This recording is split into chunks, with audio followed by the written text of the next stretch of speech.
무명지가 검지보다 긴 사람은 문수보살께서 말씀하시길 다음 생에 반드시 4가지 일을 만나게 되며 이를 피할 수 없다고 하셨습니다. 사람의 손가락에는 과연 어떤 하늘의 비밀이 담겨 있는 것일까요? 불문이 옛 기록에 따르면 문수보살께서는 손이 비밀스러운 가르침의 창고와 같아 그 뜻이 매우 깊다고 하셨습니다. 그 중에서도 무명지가 검지보다 긴 이 특별한 손금은 전생과 현생에 엮여 있어 피할 수 없는 인과를 보여줍니다. 전해지는 이야기에 따르면 영축산 법회에서 문수보살께서는 제자들에게 운명의 오묘한 비밀을 보여주시며 무명지가 검지보다 긴 사람이 반드시 마주하게 될 4가지 특정한 인연을 밝히셨습니다. 이 4가지 인연은 수행이 아무리 깊고 지혜가 아무리 높아도 피할 수 없으며 오직 정면으로 마주해야만 합니다. 과연 어떤 4가지가 그토록 특별한 것일까요? 어찌하여 그것이 손가락의 길이와 관련이 있는 것일까요? 만약 바꿀 수 없는 운명임을 안다면 우리는 어떻게 스스로를 대처해야 할까요? 불가에서는 늘 상은 마음에서 생겨난다고 하였는데 이러한 손금 뒤에는 또 어떠한 인연과 숙명이 숨겨져 있는 것일까요? 당나라 성당시기 낙양성 밖의 보릉사라는 절에 해통이라는 노승이 계셨습니다. 그는 불법에 정통했으며 특히 인연과 과보의 오묘한 이치를 풀이하는 데 능했습니다.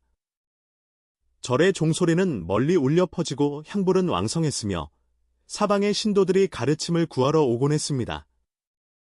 어느 날 이른 아침, 해통 스님이 선방에서 금강경을 필사하고 있을 때 왕언이라는 상인 한 사람이 찾아왔습니다. 스님, 저는 요즘 집안에 좋지 않은 일이 많습니다. 사업은 손해를 보고 아내는 병에 걸렸으며 어린 아들마저 밤마다 악몽을 꾸며 놀라 깨어납니다. 스님께서 인과 이치에 밝으시다는 말을 듣고 특별히 가르침을 청하러 왔습니다. 왕언은 근심 가득한 얼굴로 말했습니다. 해통 스님은 그에게 차 한 잔을 따라주며 물었습니다. 시주께서는 혹 마음에 거리끼는 일을 하셨거나 다른 이와 원망을 맺은 일이 있으십니까? 왕언은 고개를 저었습니다. 제자는 항상 본분을 지키고 사람들에게 선을 행하려 노력했습니다. 실로 이와 같은 나쁜 과보를 받을 만한 잘못이 무엇인지 떠오르지 않습니다. 해통 스님의 시선이 왕언의 두 손에 머물렀습니다. 그의 무명지가 검지보다 확연히 긴 것을 보고 스님의 표정이 순간 변했습니다.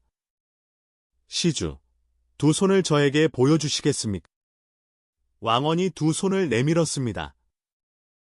해통 스님은 자세히 살핀 후 마음속으로 탄식하며 말했습니다. 과연 그러했군요. 스님, 무엇을 보셨습니까? 왕언이 간절하게 물었습니다. 30년 전 제가 오대산 문수도량을 유행할 때 한 기인을 만난 적이 있습니다. 그는 저에게 손금 속에 숨겨진 비밀스러운 천기를 관찰하는 법을 가르쳐 주었는데 특히 무명지가 검지보다 긴 것의 특별한 의미를 언급했습니다. 해통 스님은 천천히 이야기했습니다.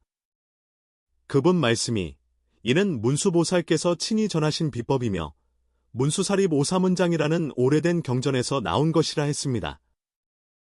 바로 그때 예순이 넘은 노승 한 분이 문을 밀고 들어왔습니다. 그는 보릉사의 주주이자 해통 스님의 사형인 묘지 스님이었습니다. 그는 불문에서 60여 년을 수행하며 수많은 경전을 섭렵한 당대에 보기 드문 불학대가였습니다. 묘지 스님은 왕언의 손을 보고 고개를 끄덕였습니다. 이 손금은 흔하지 않으나 그렇다고 아주 드문 것도 아니오. 내가 여러 곳을 다닐 때 이런 손금을 가진 사람을 수십 명 만났는데 그들의 운명에는 공통점이 있었소. 제가 이런 손금을 가졌다는 것이 무엇을 의미합니까? 왕언이 긴장하며 물었습니다. 묘지 스님이 답했습니다. 불법은 인연을 중시합니다. 손금은 비록 겉으로 드러난 모습에 불과하지만 실로 내면의 인연을 반영합니다. 문수보살께서도 경전에서 말씀하시길 상은 마음에서 생기고 과보는 인연에 따라 풀어진다고 하셨습니다. 당신의 이런 손금은 전생의 심은 특별한 인과 관련이 있습니다. 해통 스님이 말을 이었습니다. 무명지가 검지보다 긴 사람은 정신적인 면에서는 뛰어난 점이 있으나 동시에 물질적인 면에서는 무언가를 포기해야 하는 경우가 많습니다. 이런 사람은 종종 마음 깊은 곳에 진리를 추구하고자 하는 갈망이 있지만 현실에 여러 속된 일들로 인해 그 정신적 추구에 집중하지 못하고 이로 인해 내면의 갈등과 불안을 겪게 됩니다. 묘지 스님이 덧붙였습니다. 마치 한 그루의 나무가 정신의 토양에 더 깊이 뿌리를 내리고자 하면서도 그 가지와 잎은 어쩔 수 없이 물질이라는 햇빛을 향해 뻗어 나가야 하는 것과 같습니다. 왕언은 문득 깨달은 듯 말했습니다. 스님 말씀이 너무나 옳습니다. 저는 어릴 적부터 불경이나 도장 같은 경전 읽기를 좋아했고 늘 출가 수행을 생각했습니다.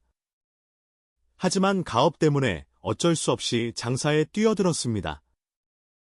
지난 세월 동안 비록 재물은 풍족해졌으나 마음은 늘 공허했고 무언가 빠진 듯한 느낌이었습니다. 시주께서는 이미 깨닫기 시작하셨습니다. 당신이 지금 겪고 있는 어려움은 바로 이러한 내면적 갈등이 밖으로 드러난 모습입니다. 해통 스님이 미소 지으며 말했습니다.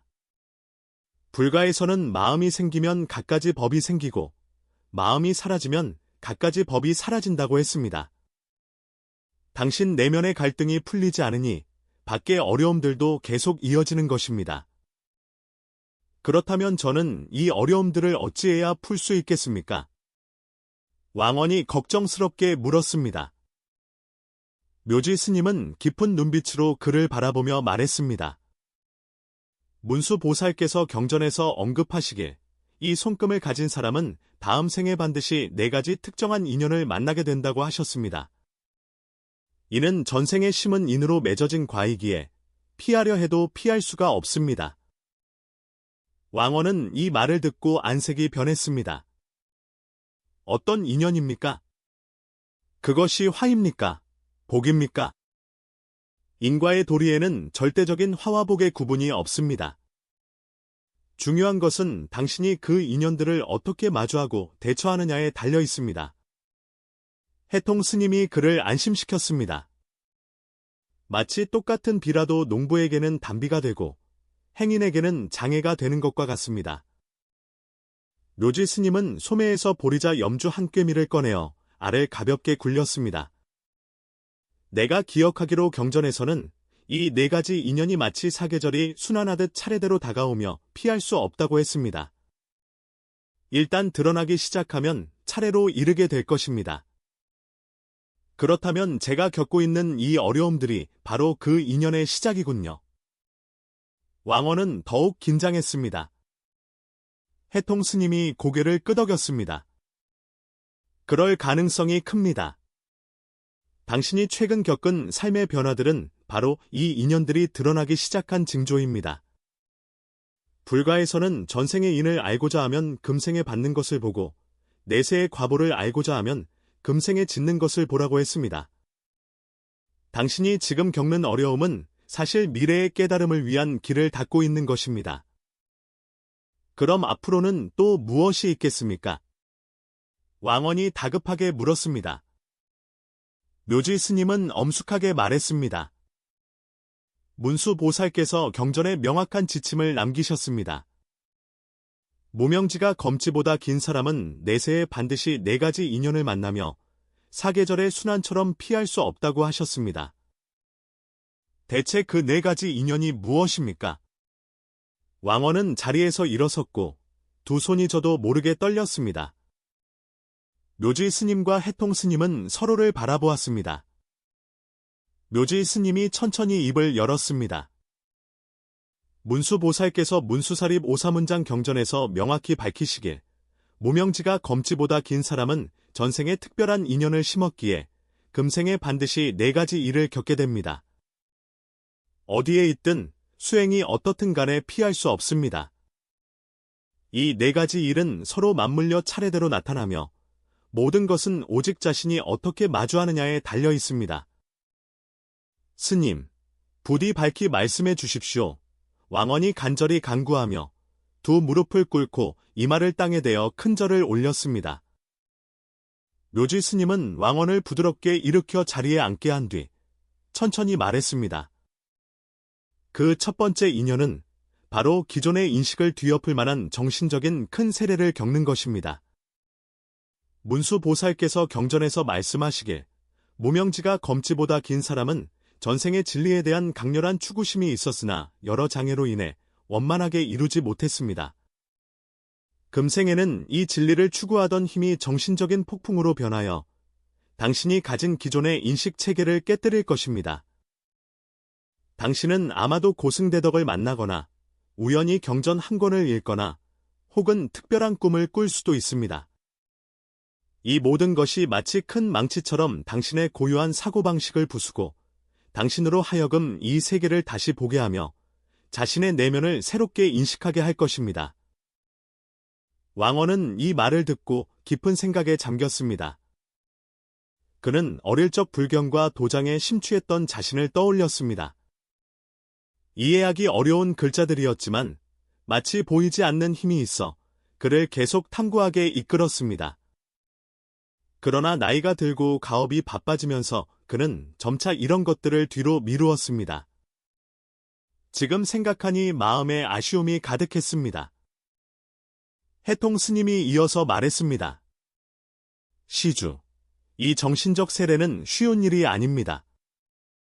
당신을 혼란에 빠뜨리고 심지어 자신이 이제껏 가져온 신념과 가치관을 의심하게 만들 수도 있습니다.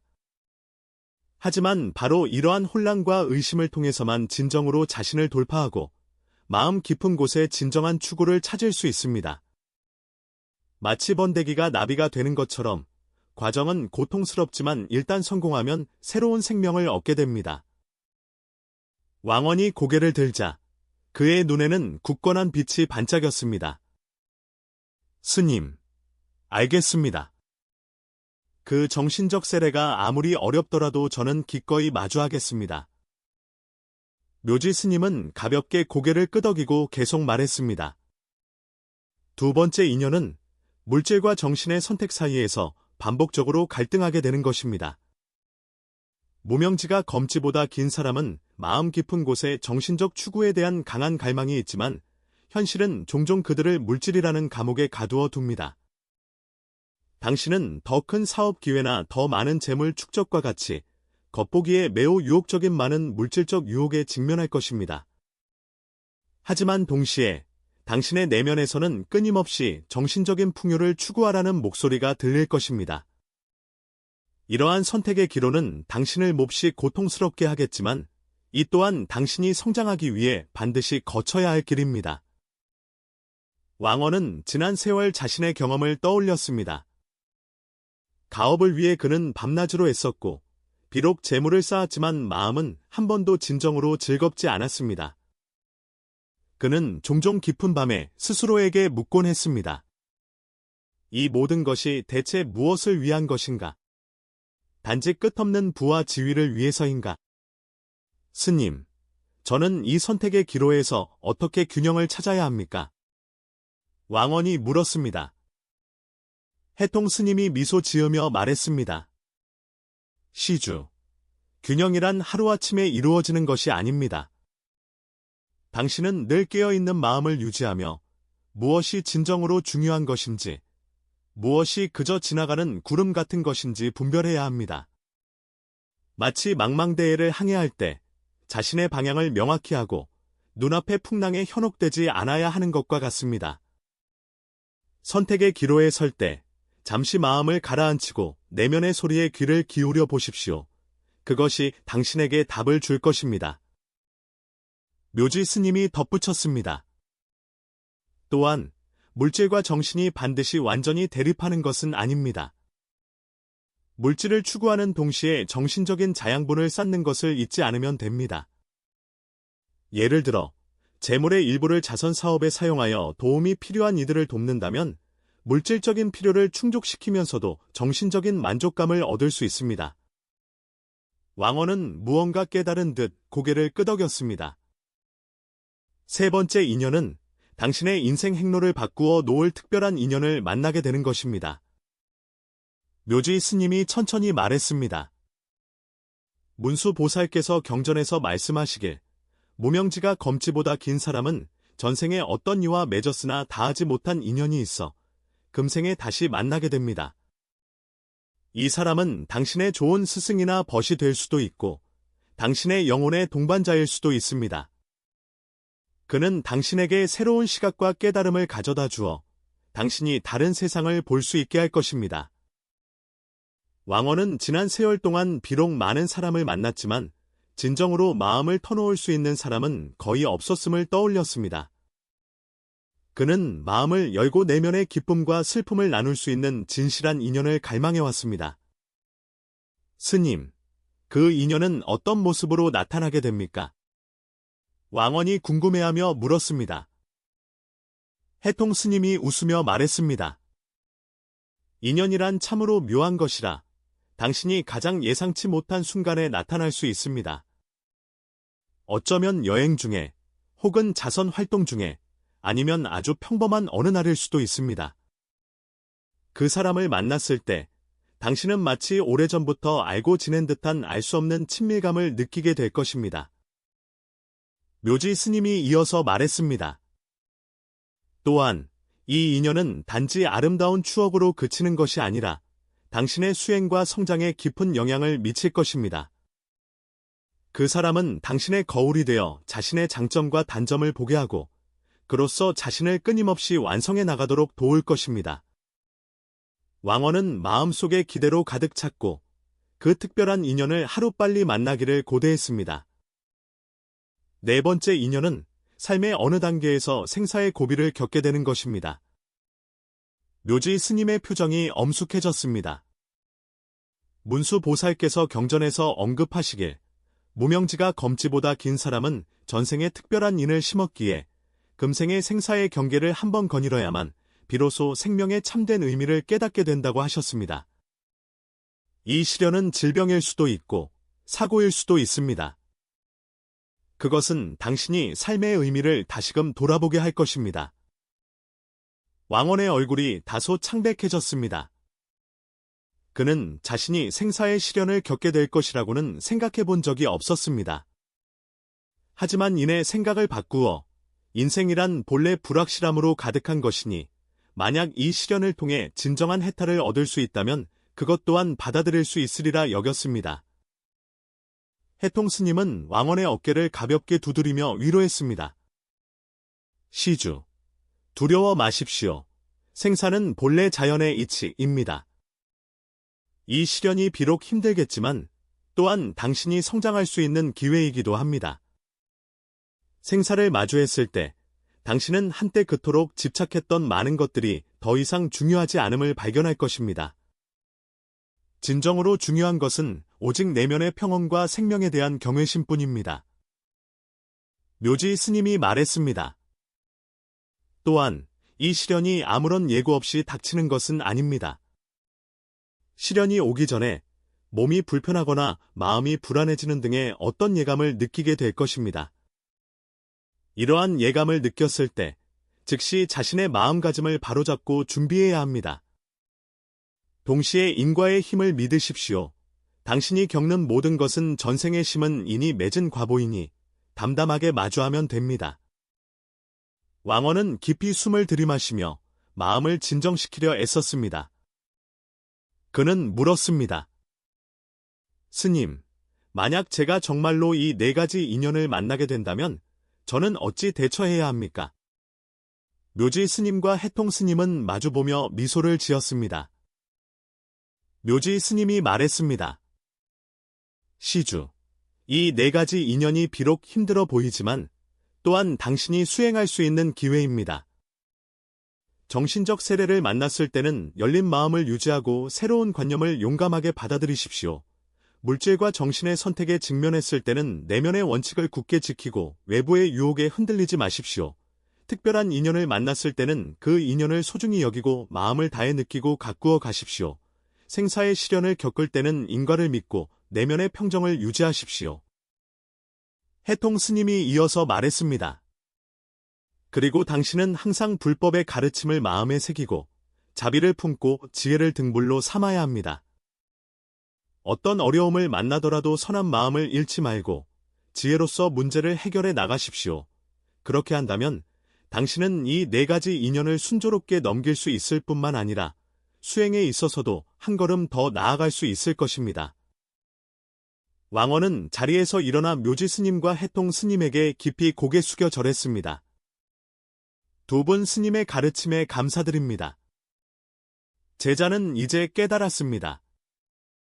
미래에 무엇을 만나든 담담히 마주하고 마음을 다해 수행하겠습니다.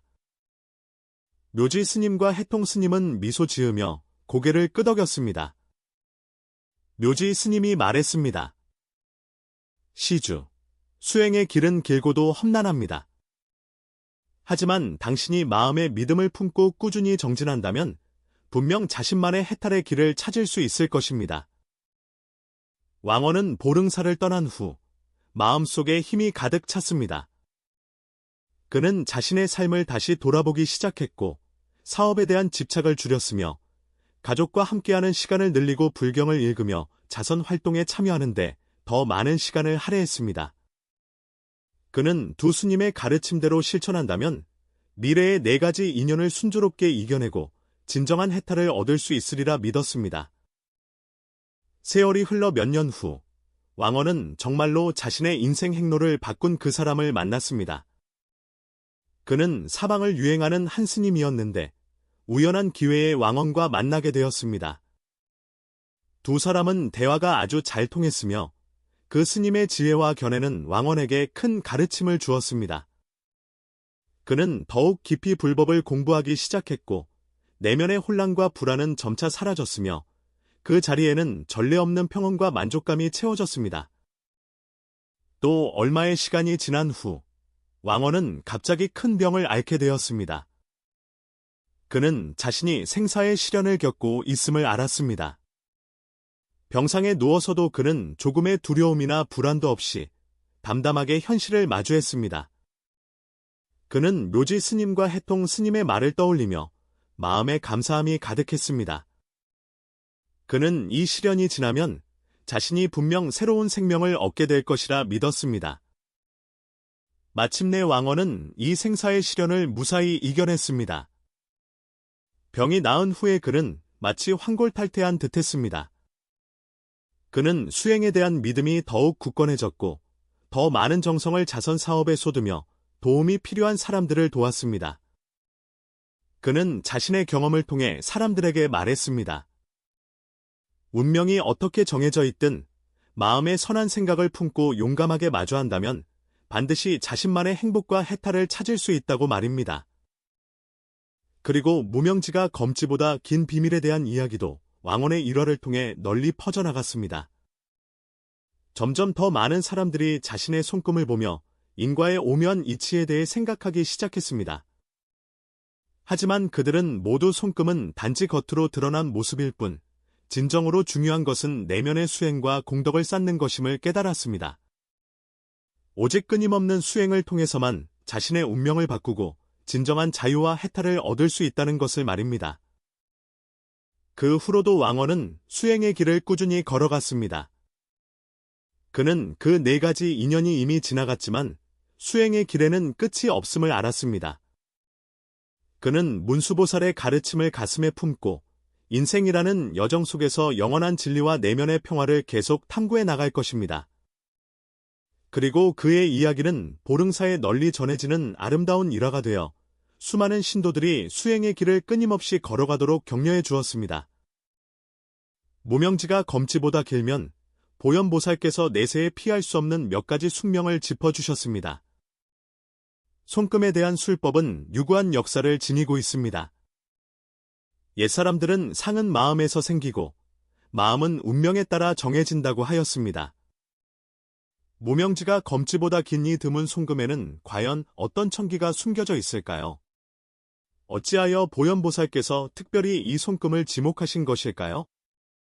이 손금은 내세의 숙명과 어떤 신비로운 연관이 있는 것일까요?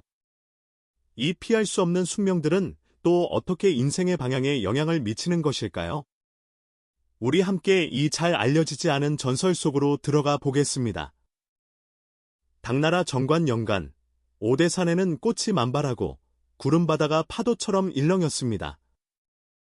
이른 아침의 햇살이 금빛으로 빛나는 대화엄사에 쏟아지고 아침 종소리가 산골짜기에 울려 퍼졌습니다.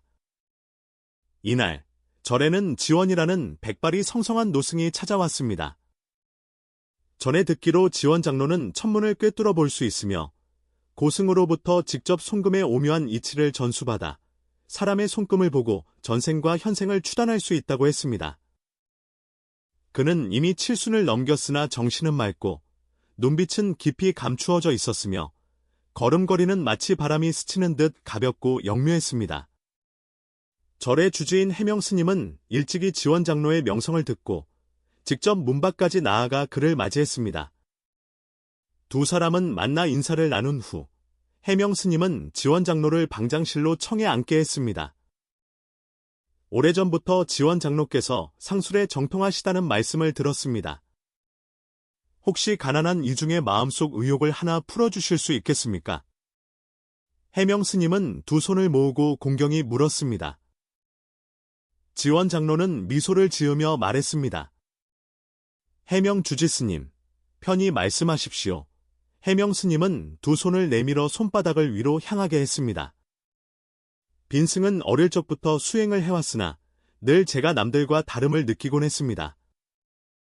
근래에 고서를 읽다가 우연히 손금에 대한 이야기를 보았는데 제 무명지가 검지보다 긴 것을 발견하고 마음에 의심이 생겼습니다.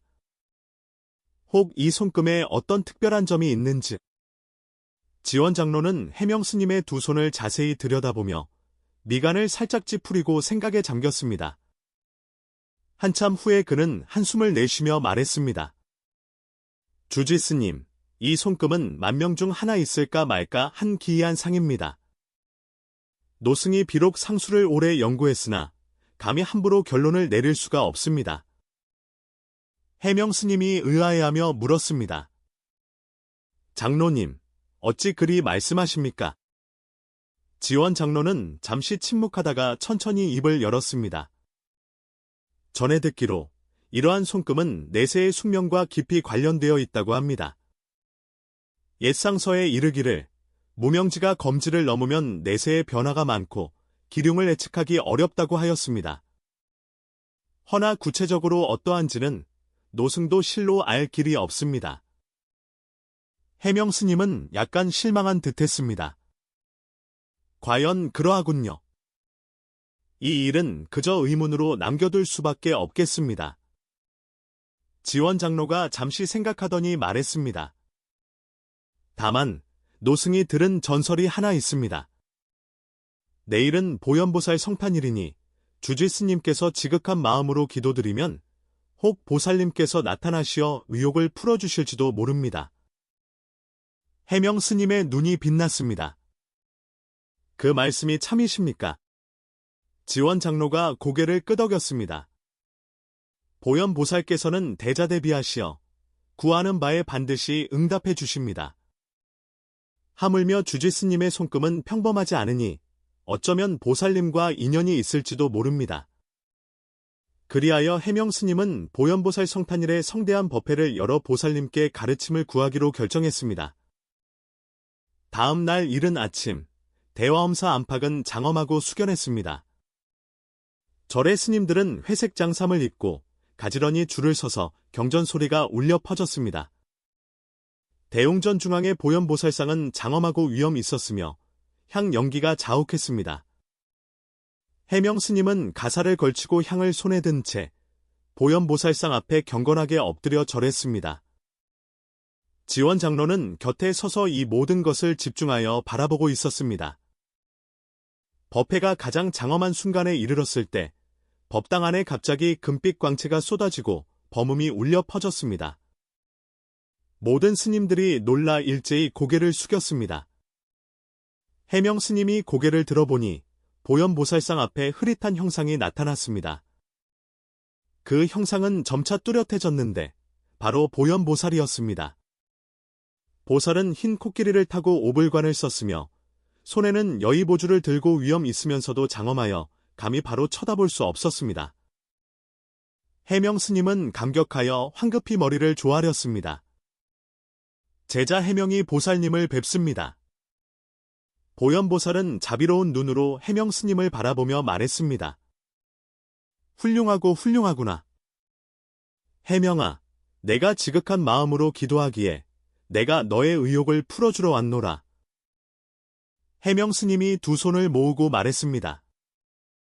보살님의 자비에 감사드립니다. 제자는 손금에서 무명지가 검지보다 긴 것이 대체 어떤 비밀을 담고 있는지 알지 못하여 의욕에 빠졌습니다. 보현보살이 미소 지으며 말했습니다. 손금은 비록 겉모습이나 내면을 비추는 거울이 되기도 한다.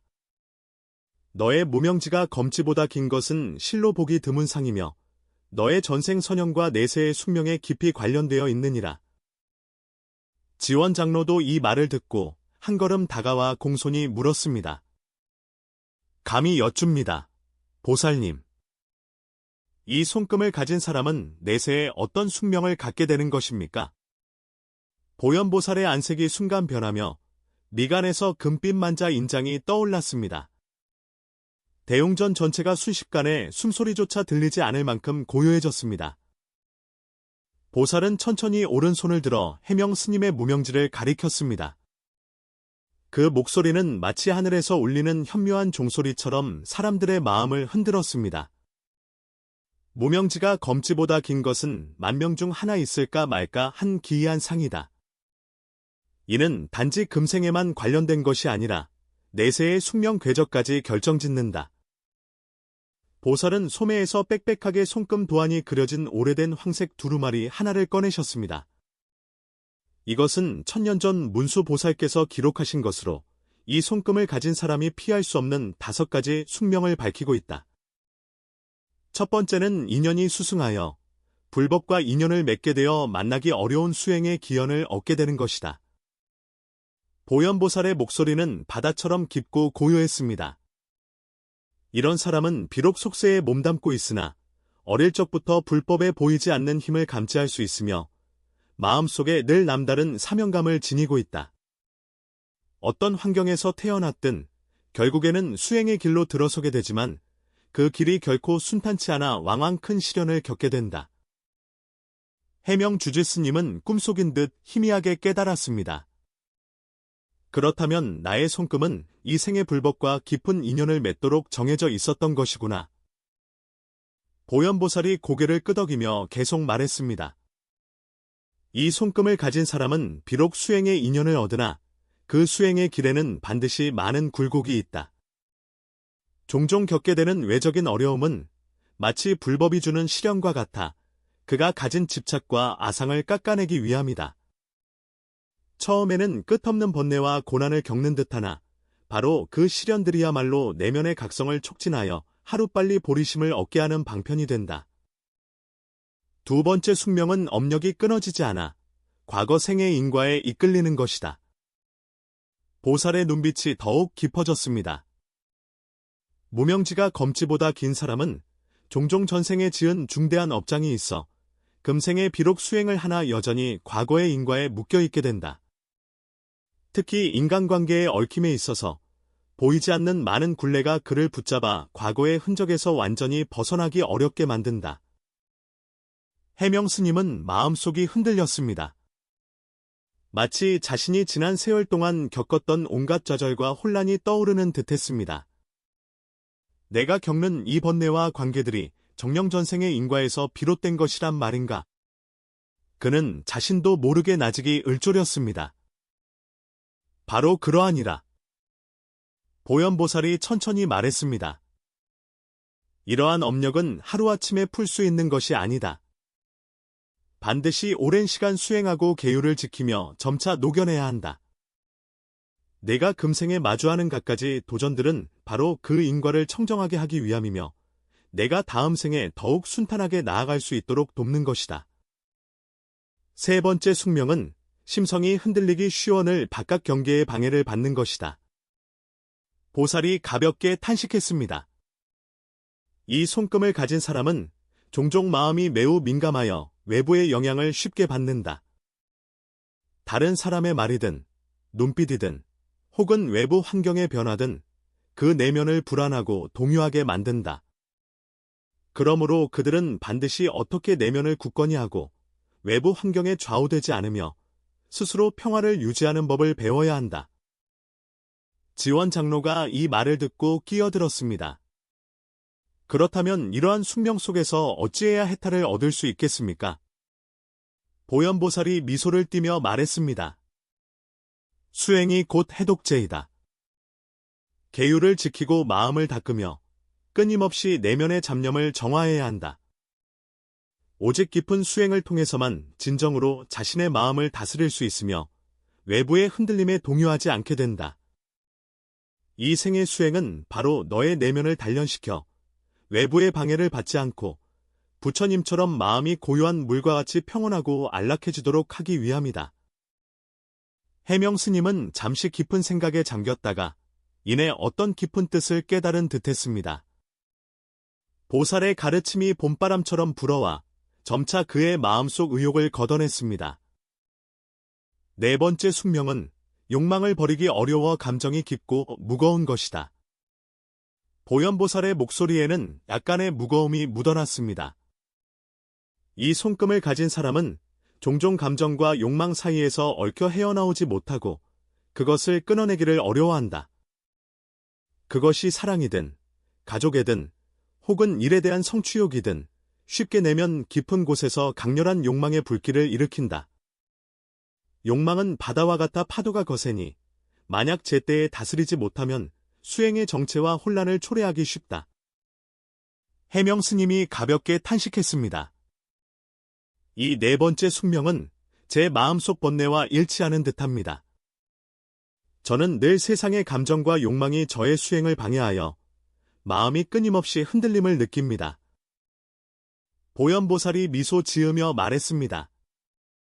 이는 숙명의 고통이지만 또한 수행의 일부이기도 하다. 욕망의 방해를 마주할 때는 지혜로서 관조하고 집착을 내려놓아야 한다. 버려야 할 것은 감정 그 자체가 아니라 그 감정에 대한 집착이다.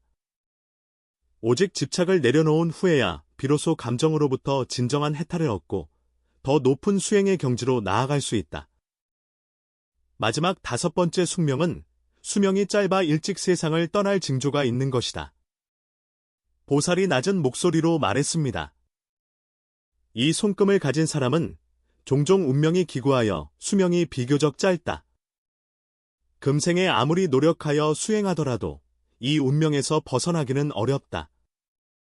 그러나 비록 수명은 짧으나 그들의 삶은 종종 의미로 가득 차 있으며 짧은 세월 속에서도 어떤 특별한 사명을 완수하곤 한다. 해명 스님은 순간 가슴이 철렁했습니다. 눈앞의 보살이 마치 자신의 몸을 통해 아무도 모르는 비밀을 본 듯했습니다. 보살이 그를 바라보며 부드럽게 말했습니다. 그러나 보살의 자비와 지혜는 모든 것을 감싼다. 내가 만약 굳건한 신념으로 수행한다면 생사의 어려움을 뛰어넘을 수 있을 뿐만 아니라 다음 생에 더 좋은 몸을 받을 수도 있다. 수명이 어떠하든 수행의 공덕은 시간의 길고 짧음으로 인해 닳아 없어지지 않는다. 지원 장로는 이때 아무 말도 하지 않았지만 그의 마음은 이미 보현보살의 가르침에 큰 충격을 받았습니다. 이처럼 깊고 오묘한 가르침은 사람을 깊은 생각에 잠기게 할 뿐만 아니라 수행의 무거운 책임을 느끼게 했습니다. 보현보살은 해명 스님을 바라보며 더욱 자비로운 표정을 지었습니다. 이 무명지가 검지보다 긴 손금은 전생의 인과를 가지고 왔으며 또한 금생의 수행길이 반드시 시련으로 가득할 것임을 정하고 있다. 그러나 수행을 멈추지 않고 마음이 굳건하다면 반드시 어려움을 이겨내고 생사를 초월할 수 있을 것이다. 해명 스님은 깊이 머리를 조아렸습니다. 보살님의 가르침에 감사드립니다. 제자는 마땅히 노력하여 수행하며 보현보살님의 자비와 지혜를 받들겠습니다. 보현보살은 자비로운 미소를 지으며 점차 금빛 광채 속으로 사라졌습니다. 법당 안의 금빛도 서서히 사라지고 스님들은 공경하는 마음으로 자리에서 일어났습니다. 그러나 해명 스님의 마음속에는 보현보살의 가르침이 씨앗처럼 깊이 뿌리내려 날마다 자라나고 튼튼해졌습니다. 그는 자신의 수행길이 이제 막 시작되었음을 알았습니다. 무명지가 검지보다 긴 숙명은 비록 피할 수 없지만 그것이야말로 자신이 해탈로 나아가고 깨달음을 추구하는 데 반드시 거쳐야 할 길임을 깨달았습니다.